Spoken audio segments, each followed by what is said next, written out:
자칫 일본과 군비 경쟁을 하게 될 수 있습니다. 일본의 F-35 대량 구매가 미국에서 승인됐습니다. 그런데 이런 사안은 한국에도 자칫 문제가 될 수 있는 이면이 있다고 전해지고 있습니다. 앞으로 동북아에서 일본 군사력 증강과 미국의 태도, 또한 한국의 국방력 강화에 대한 부분도 살펴보겠습니다. 첫 번째, 일본 스텔스 F-35 최다 보유. 트럼프 대통령은 F-35 스텔스 전투기 105대를 일본에 판매하기로 결정하고 이를 의회에 통보했습니다. 그런데 이것이 자칫 한국에도 적지 않은 영향을 끼치며 동북아시아의 군비 경쟁을 촉발시킨다는 의견도 나옵니다. 우선 일본의 F-35 전투기 구매권은 작년부터 논의되어 왔기 때문에 이미 예상된 수순이긴 합니다. 트럼프 대통령은 작년 5월 아베 총리와의 정상회담에서 이를 발표했는데, 일본이 미국의 무기를 대량으로 구매하는 것은 대일 무역 적자 해소에 도움이 될 것이라며 트럼프 대통령은 일본의 전투기 구매를 재촉했습니다. 동맹국을 상대로 무기 세일즈를 적극적으로 하는 트럼프 대통령은 일본의 F-35 같은 고가의 군사 장비를 팔아 무역 역조 문제를 해소하면서 아시아 지역에서 중국의 군사적 팽창을 견제하는 일거양득의 효과를 노리고 있습니다. 일본도 자동차 등에서 미국의 막대한 흑자를 보고 있어 트럼프 대통령을 진정시킬 카드가 필요합니다. 게다가 내부적으로 전투력을 강화하려고 하기 때문에 스텔스 기능을 갖춘 F-35 전투기의 도입은 일본의 자위대의 공격 능력을 향상시킬 것으로 보는 것이죠. 일본은 호시탐탐 방위력을 늘리려고 기회를 엿봅니다. 특히 최근 일본은 적기지 공격 능력 강화에 관한 논의가 방위성 등에서 활발하게 이루어지고 있으며 중장거리 미사일을 통해서 주변국들을 견제하는 능력을 대폭 키워야 한다는 주장이 확산되고 있습니다. 일본은 전쟁 불가능 국가에서 이제 개헌을 통해 선제적인 공격 능력을 갖춤을 보여줌으로 해서 상대방의 공격을 억지시키는 효과를 보겠다는 것입니다. 북한은 이런 일본 움직임에 침략의 야욕이 있다며 즉각 비판 성명을 내면서 대응하고 있습니다. 러시아와 중국도 이러한 일본의 움직임을 주시하며 미국의 미사일 배치 여부도 파악 중인 것입니다. 물론 한국은 한미 상호 방어 조약 등으로 일본이 한국을 직접 공격할 리는 거의 없습니다만, 갈수록 일본이 많은 미국의 무기를 수입하고 미국은 일본이 중국을 대신 견제해주니까 일본을 무장화하려고 하므로 일본이 그 가운데 한국에 군사적인 도발을 할 수 있다는 가능성을 늘 염두에 둬야 한다는 의견도 나오는 것이죠. 미 국방부 당국자는 NHK의 이번 F-35 전투기 판매는 일본의 방위력을 높일 것이라며 동시에 미국 경제와 고용을 지원하는 것이어서 환영한다고 말했습니다. 미국은 일본 무장을 굉장히 밀어주고 있는 것입니다. 그러나 작년 초 일본은 한국의 초계함에 일본 초계기를 접근시키며 일촉즉발의 상황을 연출하기도 했습니다. 따라서 일본이 F-35를 많이 수입하는 것은 중국, 북한, 러시아 등은 당연히 신경을 쓰고 있는 상황이지만 한국에도 그리 반가운 사안만은 아니라는 의견이 다방면에서 제기되고 있는 것입니다. 아베 정부는 애초 F-35A 42대 구매를 계획세웠다가 2018년 작성한 중기 방위 전략 방위 대강에 경항공모함에서 뜨고 내릴 수 있는 F-35B를 포함한 F-35형 전투기를 105대 더 사들여 전체 보유 규모를 147대로 늘리기로 하는 내용을 넣었습니다. 일본은 수직 착륙이 가능한 F-35B를 도입하면 가가와 이즈모에 탑재해 운용할 예정입니다. 길이 248m, 폭 38m에 만재 배수량이 27,000톤급인 가가는 해상 자위대가 보유한 동급 1번 호위함 이즈모와 함께 경항공모함으로서의 개량이 추진되고 있습니다. 일본의 바람대로 해상과 공군에서 국방력을 강화하는 작업을 강하게 추진하고 있는 것입니다. 두 번째, 그럼에도 일본이 한국을 공격하지 못하는 이유. 그러나 일본은 결코 한국을 쉽게 건드릴 수 없다는 의견이 대부분입니다. 한국의 미사일 때문인데요. 오래전부터 한국에는 북한을 억제해야 하는 다양한 전술적인 수단이 제기되어 왔었습니다. 그 때문에 F-35A가 도입된 것이기도 합니다. F-35A는 평양까지 단숨에 날아갈 수 있는 스텔스 전투기이죠. 물론 일본에는 대수에 못 미칩니다만 한국도 40여 기가 들어오기 때문에 북한 제어에는 충분한 역할을 합니다. 북한은 한국의 F-35 도입에 대해서 전격 비판을 하며 한반도를 전쟁통으로 만든다고 성명을 낸 바 있습니다. 그러나 역시 일본의 분석과 같이 상대방을 묶어둘 수 있는 전략적 무기는 미사일일 수밖에 없는 것입니다. 과거 한국은 오랫동안 한미 미사일 지침으로 사거리 200km와 탄두 중량 500kg에 묶여 있었지만 오바마 정부 때 전격 사거리를 800km로 늘리고 탄두 중량도 2톤까지 늘릴 수 있었던 것입니다. 이것으로 말미암아 한국은 현무미사일을 본격적으로 개발하기 시작했고 대량 생산의 발판을 마련합니다. 현무미사일은 불규칙한 궤적을 가지기 때문에 적이 쉽게 요격할 수 없다는 강점을 가지고 있습니다. 군의 한 전문가는 탄두 중량 2톤 규모의 미사일이 개발되면 미사일이 마하 7에서 8가량의 속도로 지상에 낙하하기 때문에 이를 감안하면 항공기에서 투하하는 GBU-28이나 벙커버스터 GBU-57보다 두세 배의 파괴력과 지하 관통력을 가질 것이라며 방사성 물질만 없을 뿐이지 사실상 전술 핵무기급의 전략 무기가 될 것이라고 말했습니다. 그는 북한핵 억제를 위한 미국의 전술핵이 들어오는 것과 맞먹는 효과가 있을 것이라고 설명했습니다. 북한이 수소폭탄 실험을 감행하는 등 다양한 위협을 해왔기 때문에 한국에서도 점점 사거리 대비 중량을 늘리기 위해 미국 당국과 꾸준하게 탄두 중량을 늘리는 방안을 협의하며 괴물 미사일이라는 현무4를 개발한 것입니다. 현무4는 사거리 800km에 탄두 중량은 2톤 정도로 2017년 문재인 대통령과 도널드 트럼프 미국 대통령의 정상회담으로 2017 개정 미사일 지침이 채택되면서 탄두 중량 제한이 없는 미사일 개발이 이루어졌습니다. 아무래도 중국 정부 때문에 사거리를 많이 늘려나가기는 어렵고 이것을 공개하는 것은 어려움이 있겠습니다만 지금과 같이 미국이 동북아시아에서 한국과 일본의 군사력을 대폭 증강시켜 중국을 견제하려 한다면 한국의 미사일 사거리는 사실상 중국까지 모두 포함하게 될 가능성도 매우 커지게 됩니다. 다만 한국은 중국과 사드 갈등을 겪은 바 있기 때문에 사거리를 늘리는 미사일 개발이나 공개는 신중하겠죠. 그러나 사거리를 수천 킬로미터로 늘리는 것은 얼마든지 우리 기술로 가능하며 대량 생산까지도 가능할 것으로 중국은 물론 일본도 적지 않은 위협을 느낄 것입니다. 만약 한국과 일본이 전면전이 발생하게 된다면 일본은 거의 모든 전역이 사정권 안에 들어오게 되므로 사실상 한국의 위협은 불가능한 일이 될 것입니다.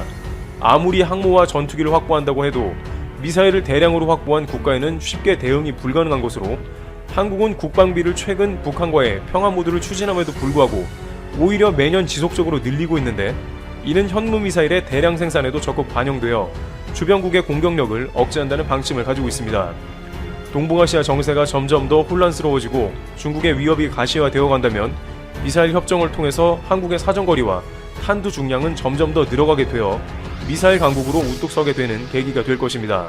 세 번째, 아베 총리 북한 재료 삼아 어떻게든 해보겠다. 일본은 현행 헌법상 상대 국가를 선제적으로 공격하는 자체가 불가능한 상황입니다. 그러나 아베 신조 정권은 적기지 공격 능력 보유를 정당화할 근거를 마련하기 위해 북한의 위협을 부각하는 양상입니다. 어제 9일 일본에서는 고노다로 방위상이 북한의 군사력이 일본의 한층 위협이 되고 있다고 국회에 출석해 강조했습니다. 교도통신에 따르면 고노 방위상은 이날 참위원회에 출석해 북한이 신형미사일 개발 등으로 공격수단을 다양화, 강화하고 있다는 인식을 표명했습니다. 북한의 공격 능력이 예전과 달리 많이 업그레이드 됐다고 말하면서 결국 필요한 것은 일본의 국방력 강화라고 하는 것이죠. 현재 일본이 가지고 있는 패트리어트로는 사실상 방어만 할 수 있고 미국의 이지스 어쇼 시스템도 백지화가 됐으니 이제 다른 수단을 찾아야 한다는 것입니다. 그러면서 헌법의 해석을 다르게 하자는 뜻도 비칩니다. 고노 방위상은 미사일이 일본을 향해 발사되기 전에 해당 시설을 공격하는 것이 필요 최소한의 조치이며 일본을 방어하기 위해 다른 수단이 없는 상황이라면 헌법상 법리적으로 자위의 범위에 포함돼 가능하다고 말했습니다. 현재 일본 정부의 전수방위 원칙은 공격을 받았을 때만 방위력을 행사한다는 것인데 이를 뒤집는 것입니다. 마치 최선의 방어는 공격이라는 말과 같은데 이것은 사실상 기존 원칙과는 상반돼 논란이 되는 것입니다. 그러나 마침 북한은 최근까지 연중 행사로 일본 바다에 탄도미사일 등을 발사해와 위협이 되곤 했습니다. 따라서 북한을 재료 삼아서 적극적으로 공격 가능한 국가, 전쟁 가능한 국가로 변모할 야욕을 보이는 것이죠. 이는 지리적으로 가장 가까운 한국에도 적지 않은 위협이 될 것이기 때문에 한국도 신경이 쓰이는 부분입니다.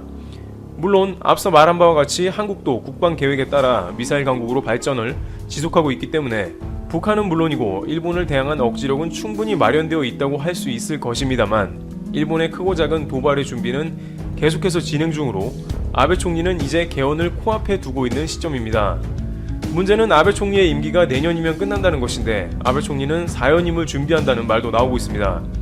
현재 일본의 차기 총리 지지율 1위는 이시바 시게루 자민당 정 간사장으로 아베를 10%가량 앞서지만 아베 총리는 일종의 꼼수를 통해 4연임을 할 수도 있다는 의견이 일본 정계에서 제시되고 있어 주목을 끕니다. 아소 부총리는 아베 내각에 대한 지지율이 크게 떨어진 상황이지만 야당이 힘을 결집하지 못하고 있는 틈을 활용해 조기 총선을 하면 승산이 높다는 점을 내세우고 있어서 중의원을 해산하겠다는 의도를 보이고 있습니다. 여기서 당규 개정을 통해서 아베 총리가 4연임이 될 수도 있는 가능성을 엿보겠다는 것입니다. 니케이는 1986년 7월 나카소네 야스히로 당시 총리가 중참의원 동시 선거에서 대승을 거둔 뒤 같은 해 10월 말로 다가온 총재 임기를 당규 개정을 통해 연장한 사례가 있다며 포스트 아베 후보들이 연내 중의원 해산이 아베 총리의 당 총재 4선의 길을 열어줄 가능성을 경계하고 있다고 전했습니다.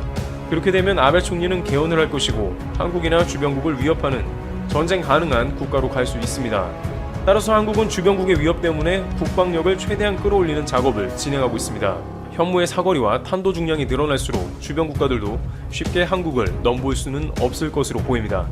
트리블튜브 여기서 마치겠습니다. 감사합니다. 미국과 중국의 글로벌 패권 경쟁이 멈출 기미를 보이지 않고 있습니다. 미국은 중국 공산당의 비호를 받는 화웨이를 코너까지 몰았습니다. 반도체 공급망 차단을 포함한 미국의 초강력 제재에 직면한 중국 화웨이는 사업을 하나씩 접고 있습니다.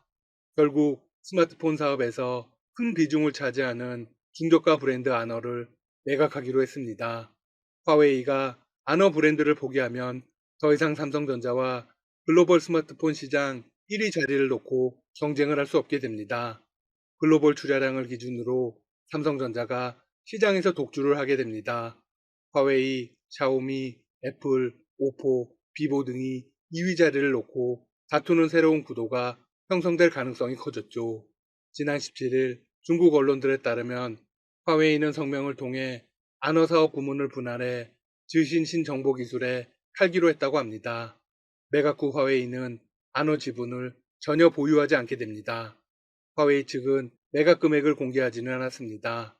다만 관계자들은 글로벌 시장에서 아너의 브랜드 가치가 1000억 위안, 우리 돈 16조 8천억 원에 달할 것으로 관측하고 있습니다. 화웨이는 이번 매각이 미국의 제재 속에서 아너 브랜드를 지키기 위해 어렵게 내린 결정이라고 주장하고 있습니다. 화웨이는 관련해 이런 공식 입장을 발표했습니다. 미국의 제재로 산업기술 요소를 계속 획득하기 어렵게 되었다. 소비자 부분 사업이 거대한 압력을 받는 고난의 시기를 겪고 있다. 아너 채널과 공급상들이 계속 사업을 이어갈 수 있도록 하기 위해 전체 아너 사업 부문을 매각하기로 결정했다. 작년 5월부터 시작된 미국 정부의 제재로 화웨이는 모든 사업이 큰 타격을 받고 있습니다.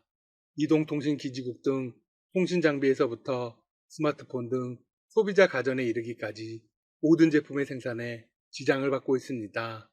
특히 지난 9월에 시작된 반도체 제재로 화웨이는 사실상 정상적인 사업을 유지할 수 없는 지경에 이르렀습니다. 미국의 제재에 대처하고자 화웨이는 대량 부품 비축을 해놓았다고 호언장담했습니다. 하지만 미국의 제재가 언제 완화될지 모르는 상황에서 근본적인 대처 방안은 찾지 못하고 있습니다. 화웨이가 아너 브랜드를 넘긴 질신신 정보기술은 어떤 회사일까요? 화웨이 측은 30여 곳의 아너 판매상들의 발기로 설립된 신설회사라고 설명했습니다.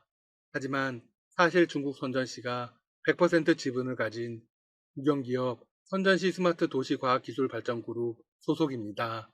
선전시 스마트 도시과학기술발전그룹이 98.6%, 선전시 산하사모펀드가 1.4% 지분을 보유 중입니다. 따라서 앞으로도 국영기업으로 운영될 가능성이 높습니다. 또한 매각 과정에서는 중국 당국이 적극적으로 개입된 것으로 분석되고 있습니다. 사실 화웨이가 중국 공산당이 운영하는 회사나 마찬가지니까요. 아너는 2013년부터 화웨이가 운영해온 중저가 스마트폰 브랜드로 지난 7년간 약 7천만 대가 판매되었습니다. 화웨이는 고가 플래그십 스마트폰 제품인 P 시리즈나 메이트 시리즈에는 화웨이 브랜드를 붙이고 고급형 중저가 제품에는 아너 브랜드를 달아 판매해왔습니다. 화웨이의 전체 스마트폰 출하량 중 아너 제품 비중은 25%로 작지 않습니다. 이에 따라 화웨이가 아너를 매각하고 나면 화웨이는 더 이상 삼성과 세계 출하량 기준 1위 경쟁을 하기 어렵습니다. 시장정보 업체 카운터포인트에 따르면 지난 3분기 업계 1위, 2위인 삼성전자와 화웨이의 세계 스마트폰 시장 점유율은 22%와 14%였습니다. 앞으로 격차는 더욱 벌어질 전망입니다. 한편 화웨이가 생존을 위해 아너 사업 부분을 매각했다고 해서 미국 정부의 제재에서 자유로워지기는 어렵습니다. 임시 방편에 불과하겠죠. 미국은 계속해서 중국을 견제할 것입니다. 한편 삼성전자는 스마트폰 독주와 더불어서 반도체 파운드리 사업에도 더욱 박차를 가하고 있습니다. 올 하반기부터 5나노 이하 제품 출하가 본격적으로 늘어나고 있는 가운데 5나노 공정 반도체 양산 능력을 갖춘 초미세 공정 경쟁이 치열해질 것으로 분석됩니다. 삼성의 경쟁 상대는 관련 분야 글로벌 1위인 대만의 TSMC입니다. 현재 점유율은 2배 이상 차이가 나지만 삼성이 빠르게 추격하고 있습니다. 삼성전자는 미국을 포함한 전 세계 40개국 소비자들이 뽑은 글로벌 베스트 브랜드에서 4위에 올랐습니다. 톱5 중 미국 유해 브랜드로는 삼성이 유일했습니다. 지난 20일 업계에 따르면 글로벌 여론조사 업체 유고부가 최근 발표한 2020년 글로벌 베스트 브랜드 랭킹에서 삼성전자는 아마존과 넷플릭스, 페이스북을 제쳤습니다. 삼성전자는 2010년대 이후 꾸준히 탑10에 이름을 올렸습니다. 지난해와 비교해 순위 변동은 없었습니다. 앞서 삼성전자는 지난 2015년에는 3위에 올라 역대 최고 순위를 기록한 바 있습니다. 삼성전자 위로는 구글, 왓츠앱, 유튜브 등 미국 브랜드가 포진했습니다. 구글은 지난해와 동일하게 1위를 지켰습니다. 세계 최대 전자상거래 업체인 아마존은 지난해보다 한 단계 올라 5위를 차지했습니다. 삼성 바로 뒤에 있죠. 넷플릭스 역시 지난해 10위에서 올해 6위로 4단계 상승했습니다. 이외에도 페이스북, 쇼피, 이케아, 나이키 등이 탑10에 이름을 올렸습니다. 삼성전자는 밀레니얼 세대가 뽑은 인기 테크 기업에서 소니에 이어 2위를 차지했습니다. 3위는 LG였으며 구글과 애플이 뒤를 이었습니다. 소니가 1위라는 건 상당히 의외네요. 한편 한국은 세계 경제 위기 속에서도 글로벌 기업들이 가장 주목하는 나라로 손꼽히고 있습니다. 미국 경제 전문지 포브스는 한국 시장이 투자처로 떠오르는 원인으로 능력 있는 고학력 노동 인구라고 분석했습니다. 또한 한국의 팬데믹 방역 대처가 글로벌 기업들의 투자금을 충분히 상환할 수 있다는 안도감을 주었을 것이라고 또 다른 분석도 내놓았습니다. 다만 한국 경제가 더 성장하려면 다른 교역국에서도 경제 회복이 이루어져야 한다고 조언했습니다. 언론에 따르면 한국은 코로나19 방역 성공으로 국가적 위상이 크게 높아져 유능한 인재들과 기업들의 투자를 계속해서 유치하고 있습니다. 글로벌 언론들은 앞으로 한국의 미래 유망 분야를 IT, 헬스케어, 에너지, 공유경제 등 4가지로 설명하고 있습니다. 공교롭게도 디지털과 그린은 한국판 뉴딜 정책의 핵심 키워드이죠. 외신들은 한국 정부의 행보가 매우 적합하다고 칭찬하고 있습니다. 포스트 코로나 시대에 한국이 나아가야 할 방향을 매우 잘 짚은 것이라는 평가이죠. 프랑스의 한 일간지 역시 비슷한 분석을 내놓았습니다. 글로벌 기업들이 테스트베드로서 한국을 주목하고 있는 것에 대해 이렇게 평했습니다. 한국은 IT 기술이 발달해 신제품과 신기술에 대한 관심이 높다. 브랜드가 제품에 대한 반응, 소비 습관 등을 시험할 수 있는 환경으로 거듭나고 있다. 최근 영내 포괄적 경제 동반자 협정이 서명되었습니다. RCEP는 전 세계 국내 총생산의 3분의 1을 차지하는 세계 최대 규모의 FTA입니다. 아시아가 포스트 코로나 시대의 중심이란 것을 내세울 수 있는 상징적인 협정이고 여기서 한국은 중심이 될 것이라는 분석입니다. 지금까지 닥터시사TV였습니다. 여러분 시청해주셔서 감사합니다. 구독과 좋아요 부탁드립니다.